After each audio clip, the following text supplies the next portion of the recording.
Welcome to the Handicappers, your Sunday morning kickoff show where we tackle your NFL lines out in the desert, a 61.2% win rate over the last 6 years. Against the spread, over, under, money line, you name it. We dive into the world of fantasy football, year long in your DFS payouts.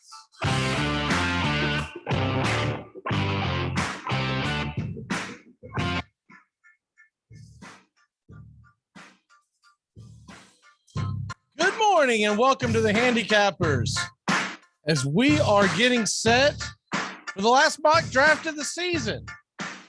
Aren't you excited? I'd say everyone is. I am going to be number 8 in a 10-man draft. A lot of times I've been at the front. I've been at the bottom. I was trying to get in the middle and it kicked me to number 8. I was shooting for number 5, but that's okay. It's close enough. I wanted to get a little different perspective as we get rolling on here onto, well, like I said, it's the final day. And we will be jumping into that here in a second. And away we go. Now, today we will also be doing running backs and wide receivers. Kept this, these are my top 50 list. I kept this till the very end because I know that today is traditionally draft day. Fantasy football draft day is traditionally the last Sunday before the season begins. Now I'm in Nashville.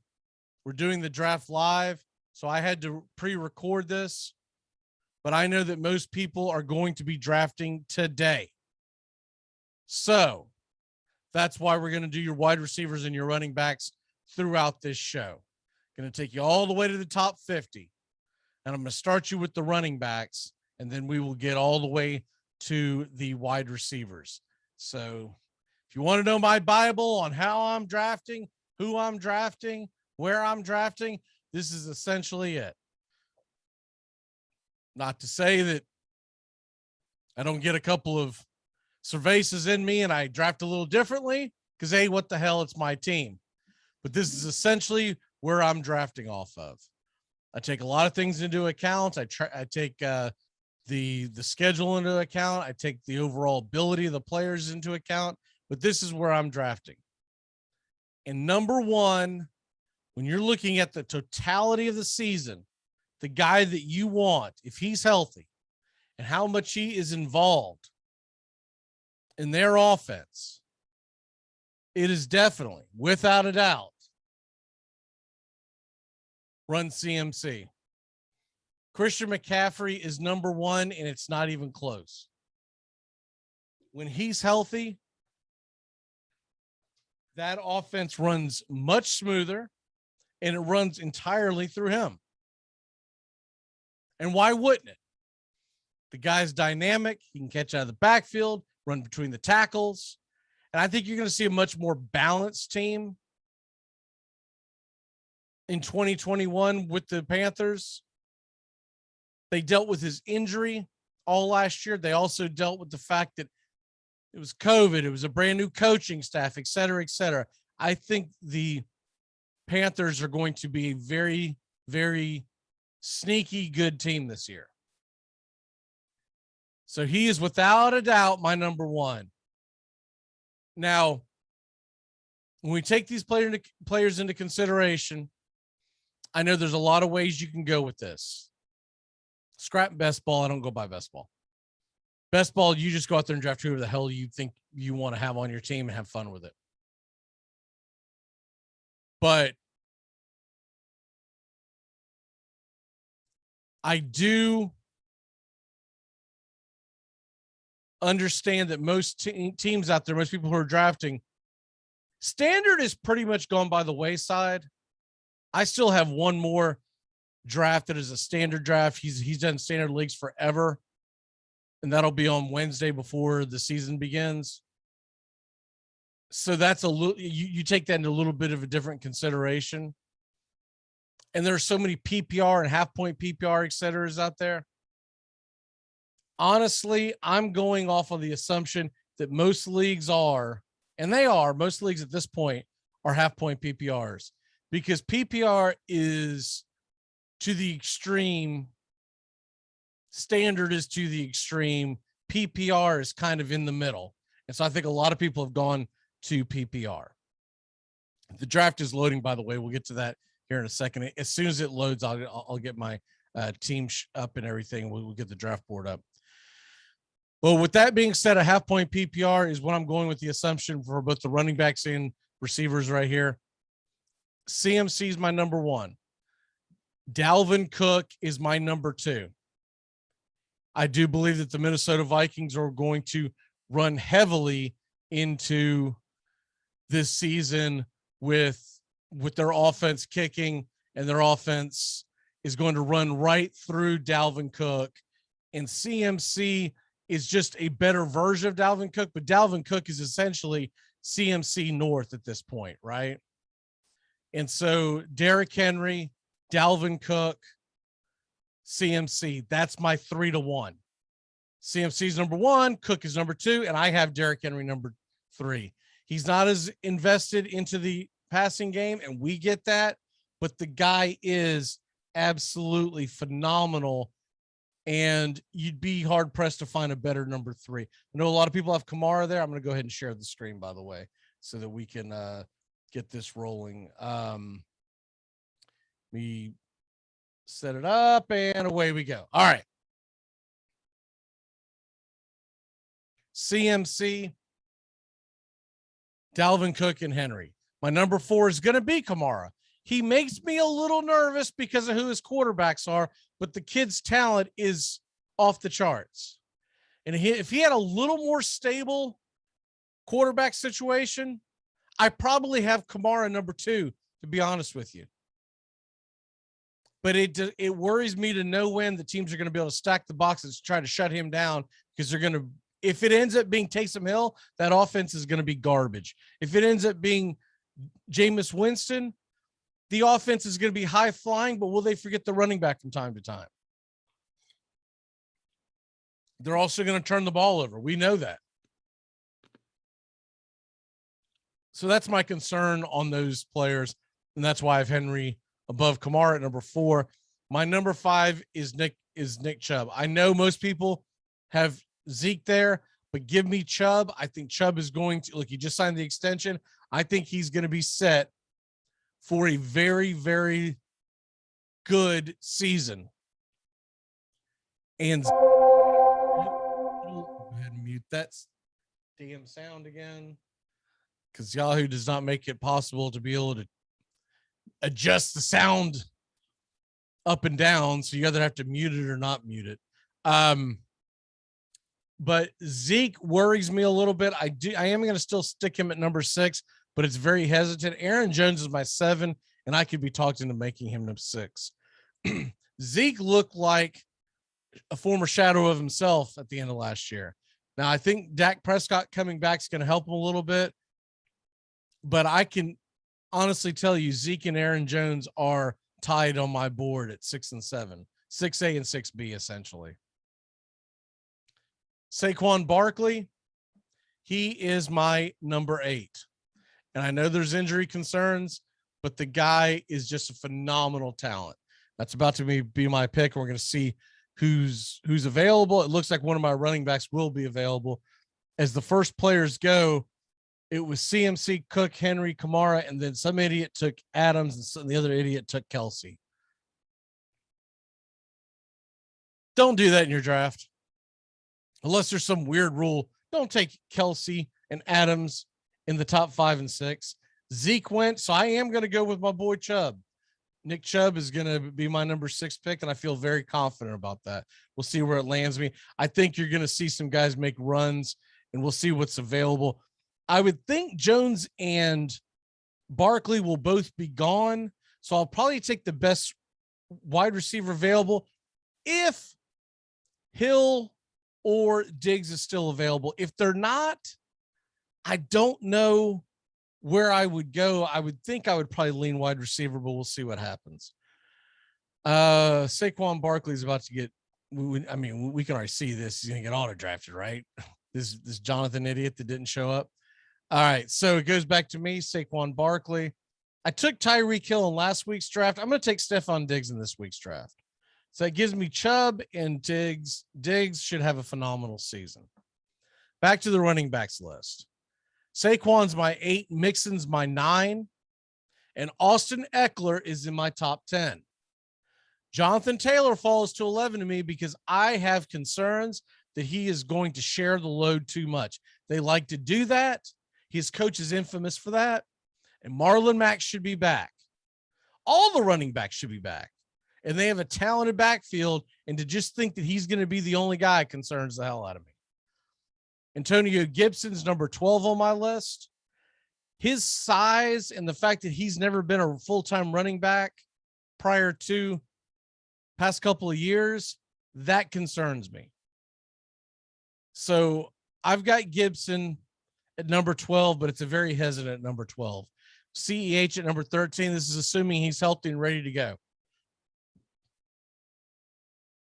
If the health concerns are still there on draft day on September 5th, I'm probably punting CEH and going to Dobbins is my 14. Henderson is my 15. And Chris Carson still cracks my top 16. Now, Najee Harris to me was one of the biggest overrated plays this entire fantasy football season. And it may pay off. It may pay off. But I'm not buying it. Najee Harris, honest engine, is a rookie playing behind a terrible offensive line on a team that likes to chuck it. The only reason he's going as high as he is because he's coming from Alabama. And he was phenomenal at Alabama. And if he was set up in any other situation, I'd probably be running to the window for Najee Harris. But he makes me concerned. He concerns me because of his situation, not his talent. David Montgomery gets my number's 18 pick. I think it speaks volumes in the volume that he's going to get. So I really like David Montgomery at that pick. Deandre Swift is my 18th. I'm sorry. Montgomery was my 18th. Deandre Swift is my 19th. And Deandre Swift is sitting there mainly because his injury being banged up during the preseason has made me a little nervous. Now it's about to be my pick again. So I need to look at what's available here. See. Looking at the running backs, I don't see anything jumping off the board. I do see Montgomery. I just want to see what receivers are out there. Because right now I've got one of each. I'd rather have a bell cow running back, so I'm going to go ahead and take the running back, and then I can always come back and get a receiver later. So where did I leave off at? Left off at DeAndre Swift at number 19, and then Miles Sanders is my 20th guy. I know Sanders is much higher on a lot of people's board, but there's too much talk about Boston Scott taking a lot of his carries. If Boston Scott is a threat to your overall production, that's a problem. And Sanders just has not lived up to the hype. It's going to be my pick here again in a second. So I'm going to have to go on here 1 second and looking at my receivers. I've got to, all right. So CeeDee Lamb went off the board. That's been a big favorite of everybody's. I'm going to go ahead and punt that. I'm going to go ahead and go down here to wide receiver range. My wide receiver that I think I'm going to run with is going to be Robert Woods. I like him over Cooper Kupp. I like him over Chris Godwin. Robert Woods is always steadily productive and one of the more underrated players in fantasy football every year. And adding Stafford to me is just adds to the attractiveness of grabbing Woods. All right, number 21, I got Davis. I think he's in a good situation this year, so I'm putting Davis down as my number 21. And at number 22 It's going to be Josh Jacobs. And I know that's much lower than a lot of people have him, but he was stunk last year. I mean, he stunk. And people still have him like in their top 10, top 15. And they brought in Kenyon Drake. So what the hell are we talking about here? So I have a hard time grabbing Jacobs above the 22 pick. And then the number 23 pick is Gaskin to me. And Gaskin, you could talk me into doing Jacobs below Gaskin because Myles Gaskin was very productive when healthy. Now, he had injury concerns, but hell, let's be honest, most of these running backs have injury concerns. It's a very violent game that they play. They beat the hell out of each other, and the running back takes the brunt of it. So when they get banged up and you think, oh, he'll be back in a couple of weeks, it never happens because they're worried about their long-term health for money, and it's a violent game. So Jacobs 22, Gaskin 23, and I'm going to put ETN right there at 24 with Damian Harris at 25. And I know a lot of people have been big on Harris. I don't believe in the New England Patriots running back field ever, because every time you think you've got a bell cow, he'll disappear for 3 weeks because that's just who Belichick is. He doesn't give a damn about sticking to the script. He's just trying to win a game. Goes back to me now, looking at my team. I've got 2 wide receivers, 2 running backs. So let's go to the tight end, see what's available there. Hawkinson's there. Look, I've talked big up on him, so I'm going to go ahead and take him. I haven't taken him in many of these drafts. I'm going to go ahead and take him in this draft. I like where that could go, and it'll come back down to me. Now, looking at the quarterbacks, the 2 elites are gone. And this is why I never really worry much about my quarterback rankings, because I don't draft quarterbacks this high. I let the idiots who aren't going to be in the championship, I let them draft quarterbacks high. And so it'll come back down to me in a second. I'm looking at the flexes. I can either go with building my depth, there's some really good talent right here, or I can go grab a quarterback. And I think I'm going to go ahead and build depth and look at the high side of who's available, because why the hell not? I can wait to do a quarterback on the next go round. So here it comes to me. I would have liked to have ETN as maybe my flex, but this is what I have available for my flex. Julio, Brandon Ayuk, Thielen, Davis, Deontay Johnson. All these are really good picks on flex. Now let's see what the quarterback situation is. Kyler Murray is still there. And Kyler Murray is my number 3 quarterback. I'm going to go ahead and take him. What the hell? I haven't gone this route much. So we'll do that. We'll set up for our flex when we come back. So right now I've got my entire team missing my flex. My entire team missing my flex. So what I'll be doing then is I'll be looking to build some depth on my team. I apologize for the sound in the background. But anyways, let's go ahead and get back into the line. All right. Where was I? Let me see here. Looking at the rankings, and let me see. Running backs rankings. I think we had just finished the top 25, ETN and Harris. And what I was saying about Harris, I'm not going to take a damn running back. I'm not going to take a running back from New England unless the guy's going to be like my second or third guy on the bench, because I can't trust him that halfway through the season, Sony Michel's not the guy or someone else. I watched the preseason game the other day. 4 guys look like that they could be the guy.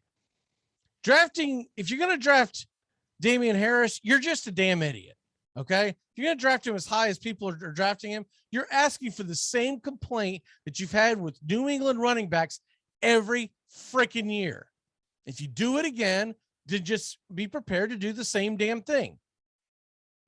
All right, your next thing in your running backs, Hunt is my number 26 guy.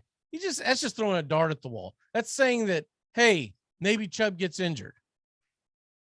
Other than that, he's a bottom line flex at best. Williams from the Broncos would be my next running back. And I'll throw a caveat with that. If you're going to draft him, you better draft his handcuff in Melvin Gordon. And then we talked about Etienne a second ago. You better handcuff James Robinson. And the same thing with Edmonds. Edmonds is sitting at my number 29. Well, you better make sure that you get his guy, Connor. All right, so now it comes back to me, and let me see. Let me make sure I get a solid guy. I'm going to go ahead and grab that Javante Williams. And I'll need to come back with a receiver here in a second, because Javante Williams is my flex right now, but I need to have someone a little more stable in case Williams ends up not being the guy. Now, I would earmark James Robinson right here because I do think he's going to be worth the flex option for the foreseeable future.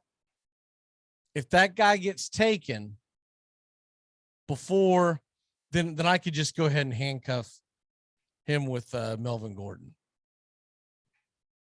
But I'm waiting to see how that falls.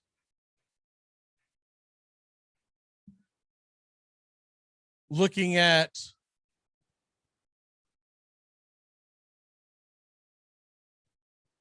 Melvin Gordon is still there.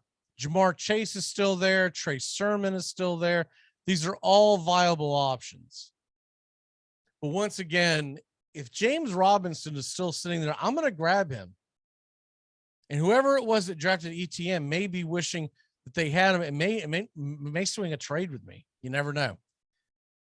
After a couple of weeks and ETN's not worth the $1 million that everyone's spending for him, you just never know. So here we go.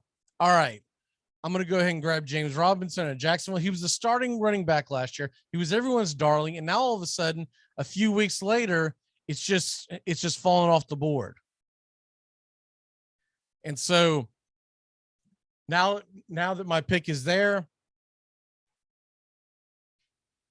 we can hold on here for 1 second here and look at what's available. Looking at my team right now, I've got Kyler Murray, Stephon Diggs, Robert Woods, Nick Chubb, Hawkinson, Javante Williams, James Robinson, all going right there.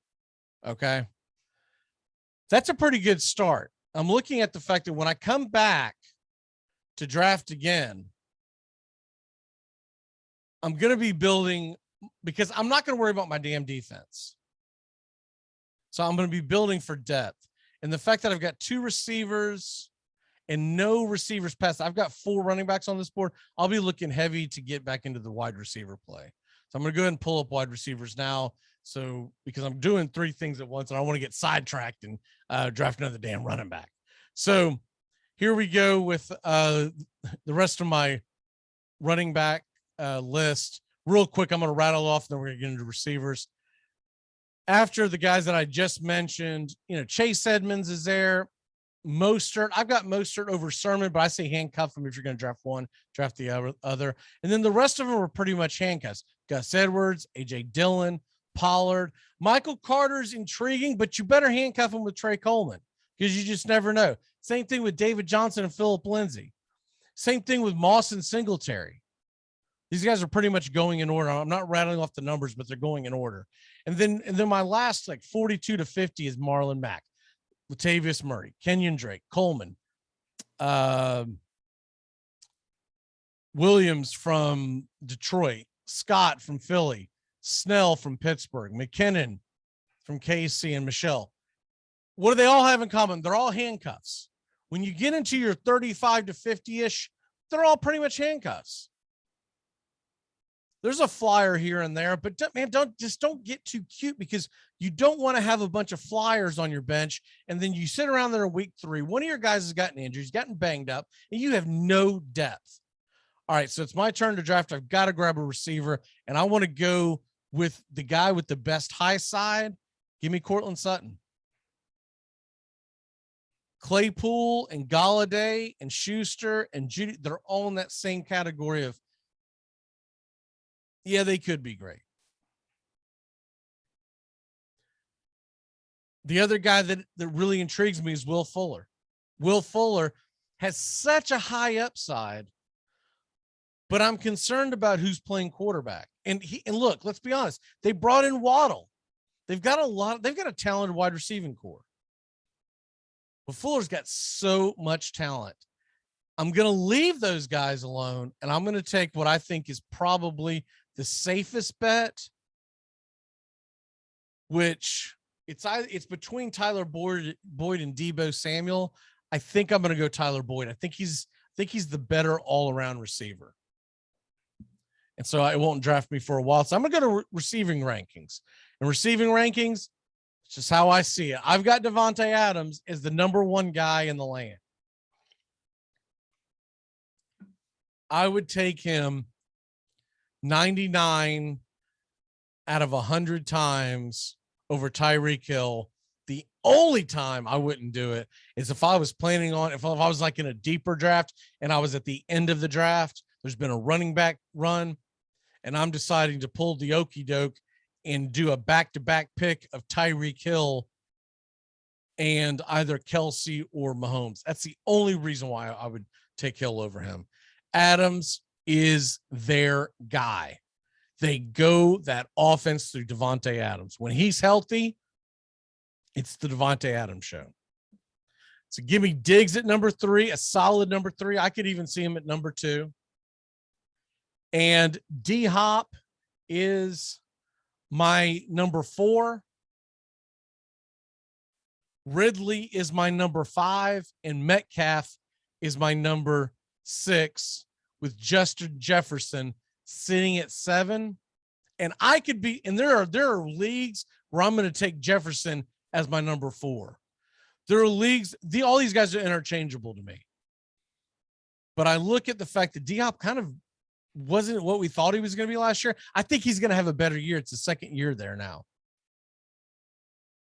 Jefferson, we're going to see what he can do. The defenses are going to be on him more, but all 4 of those guys are interchangeable. Ridley concerns me. I'll tell you why Ridley concerns me. He's never been the guy. All right, it's my turn to draft again. I'm going to go ahead, and I guess I'll go ahead and grab the best available player. And if I'm looking at the depth, I've already got Hawkinson as my tight end. Well, I got auto drafted. Pittsburgh. I talked too long. That's okay. I didn't see it good on me. So I got auto drafted Pittsburgh. That's okay. I don't like drafting a defense that high that quickly, but that's all right. My quarterback is Kyler Murray, so I feel like I don't have to draft another quarterback for a hot minute. I will draft one, but it'll be a hot minute. My next thing I would do is my flex, and it looks like Will Fuller's going to be ready at the beginning of the season, but remember, he's going to be suspended, so he won't be able to play until week 2. I still think that's not what the question mark is with Fuller. It's the fact that there's so many guys on that offense. That's what worries the hell out of me. So I'm going to go ahead and try to go for a flyer, someone with some high upside. I'm going to go with Devontae Smith. Now back to my wide receiver rankings. We left off at number 7, Jefferson. I'm going McLaurin at number 8. I know that's higher than a lot of people have him, but I like McLaurin, especially now with the new quarterback. Allen Robinson's my number 9. He's going to be solid. And that puts A.J. Brown barely in my top 10. He disappointed last year. He's going to have to burn me. He disappointed last year. Keenan Allen is 11. He's the male. He's steady. He shows up. He delivers every single day when he's healthy. DJ Moore, I'm actually higher on DJ Moore this year than I have been in prior years. Just like I'm higher on Joe Mixon than I have been in prior years, because they're going where they're supposed to be going. They had been overrated for so many seasons, and now they're where they ought to be. Robert Woods is my 13 guy. And then I'm going to put Amari Cooper in at 14. Evans 15. Godwin 16. Julio 17. CeeDee Lamb 18. And I know a lot of people have CeeDee Lamb above Amari Cooper. But when Dak is healthy, he loves him some Amari Cooper. And so I'm going to lean with that. There's something to be said about quarterbacks and their ability to have chemistry with a guy. My number 19 guys is going to be Thielen. Steady Eddie, man. You know what you're going to get from Thielen. You're going to get about 1,000 yards receiving and about double-digit touchdowns. And that's not too shabby from the number 19 guy overall. Brandon Ayuk, a lot of people are big on him. I'm a little skeptical on him, but I am giving the benefit of the doubt because I've got him and Deontay Johnson and Tyler Lockett. They're all right there. They're all interchangeable to me. Cooper Kupp is my 23 guy. And then I've got Golladay at number 24. His injury concerns worries me, and the quarterback play worries me. That's my turn to pick right now. So I'm going to go ahead and look at my team. I've got three wide receivers in a row. So let's go and get some running back depth. And I think considering this team, I'm going to go ahead. Now the running backs have been gutted on this team. I'm going to go ahead and go with the guy that's probably going to get the most carries, Phillip Lindsay. What the hell? Why not? Didn't have a lot of options there, but I need to go and have more talent and realize something. I've got one pick left, and then I've got the kicker. So I've got to go. I think I'm going to go running back yet again and try to get a guy with the highest upside on running back that I can find. That maybe Sony Michel. Kenyon Drake he's tempting. I don't believe in Devin Singletary. I really don't. If I had any of these guys, I would handcuff them, but I don't have any of these guys. And honestly, looking at this situation, I'm either going to go with one of those running backs I just said. Looking at the tight ends, I could just go with a backup quarterback. Not in love with a lot of these quarterbacks, but a guy that I would take a chance on. I just haven't had him this year. I'm going to go ahead and grab Trevor Lawrence. Why not? And then it'll come back down to me for a kicker. I'll go ahead and cue that up for the kicker in case it auto drafts me again. So the one thing that I wish hadn't happened is that I hadn't gotten auto drafted the defense, but a lot of distractions going on while I was trying to record this.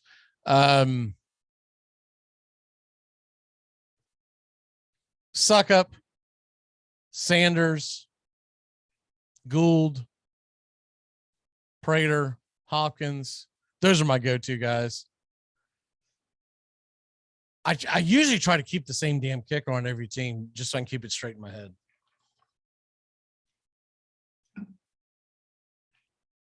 And then once the bye weeks come, then all bets are off. Back to the receiving. Left off at Golladay at 24. T Higgins is number 25 on my list. And I'm going Cortland Sutton at 26, and I can be talked into him much higher. I just wonder coming off that injury if he's going to be 100%. The same reason why OBJ's all the way down at number 27 for me. And then Jamar Chase, the rookie. I hate putting rookies very high, but he's so talented. Now it's had some bad outings this preseason, but the talent is there, and he's got the rapport with the starting quarterback. They played together in college. It's going to be hard not to draft him, not to want to draft him.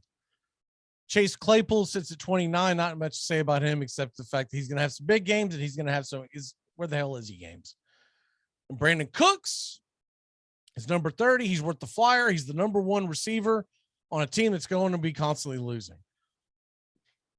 Robbie Anderson, number 31. Antonio Brown, 32. Juju, Judy, Boyd, DJ Chark, Devontae Smith, Debo, Fuller, and Curtis Samuel round out my top 40. And I'll do the last 10 here. 1 second when we get our pick. I'm probably going to go Homer here. Now, you know what? I think I'm going to go Sanders. Sanders is a really good kicker, and that offense is what you want in a kicker, isn't it? It's going to move the ball between the 20s, but Tua can't get anything done in the red zone. So let me get Jason Sanders. So look at the draft results. Oh, I'm sorry, standings. That's what you want. And looking at it, I'm sitting right there in the middle of the pack. A lot of that had to do with me getting auto drafted, but I could have done better on a couple of players. But look, once again, winning your season, this is just a mock draft, but winning your season all comes down to one thing and one thing only. Show up on draft day and don't just mail it in, because you want to be able to control your team, and then be very aggressive and alert throughout the season. Don't let the season happen to you. You'll notice in any league that I'm in, I do the most moves. Some of them I regret. But my team is never complacent. I'm always looking to improve it. And though some I regret, I rarely regret the entire bulk of what I do. Now, there are other people that tell you, man, I sit back and I let people make mistakes and I pick them up, and I get that. But I am a firm believer in figuring out. Now, I don't go out there and jump on the guy in week 7 who has 150-yard touchdown, 150 yards receiving, 2 touchdowns, and you haven't seen him involved in the offense at all. Oh, this guy's about to break out. Look out. And they're all throwing their fab budget at everything. You got to take it all with a grain of salt. When you look at it, you got to be able to compartmentalize it and say, look, was that just one game? Look at the target share. Is this something that has been leading up to this? And usually it happened to be that one game, the matchup, they liked it. There was an injury. And so that injury put that receiver in a very good position, whatever you have here. All right. The last 10 of the, of this fantasy football season. We've enjoyed the Saturdays with you. Enjoy doing this on Sunday, and cannot wait till next week when the season begins. It's Levinska Chanel at number 41, Jacksonville rookie. These are all guys that are worth the flyer, and that guy is an athletic freak. Michael Pittman, number 42, best receiver, I think, talent-wise, on a crappy team. But if Carson Wentz can stay healthy and they get that offense going, the sky's the limit for the kid. Randall Cobb. Why the hell Randall Cobb? Why the hell not? You think Aaron Rodgers brought him into Green Bay? Not to not use him? He's going to fix him into that offense. You watch. Russell Gage. Why? Because Julio Jones is gone. And Gage was very, very involved in the offense when Ridley or Jones had been injured over the last couple of seasons. AJ Green. He's going to Arizona. He could be very well the new Larry Fitzgerald. And he's looked pretty good in the preseason. Mike Williams of the Chargers. Why? Because they're going to chuck it a lot, and it can't all go to Keenan Allen. Marquise Brown at number 47. This is a dart throw. Why take a chance on him? Honestly, I can't argue with you one way or the other, but the kid is faster than lightning. Him and Sammy Watkins, they're going to have games where you're like, oh, man. And he really may be more of a guy you care about for DFS. But Marquise Brown is worth a flyer in a final round in a deep league. Same thing with Elijah Moore. Unbelievable talent. He's a rookie. He's got a rookie quarterback. A lot of questions. 49, Marvin Jones Jr., Jaguars. Because I believe he'll be the touchdown target around the end zone. How many touchdowns they score is up for debate, but I believe that he'll be there. And then Emmanuel Sanders, who is a very polished veteran receiver, is heading to the Buffalo Bills. He could be the guy that they're looking at in the slot near the end zone. Diggs is going to get double teamed. We know that. You're going to have a spy on Allen. Emmanuel Sanders, I don't think his days are done, and he could be worth the late round flyer. All right, we're going to go ahead and get out of here. We'll see you next Sunday. We'll be live 10 a.m. to noon every single Sunday throughout the NFL season. We look forward to it. Going to make you some money and make you happy. Tune in to the Handicappers. We will see you next week.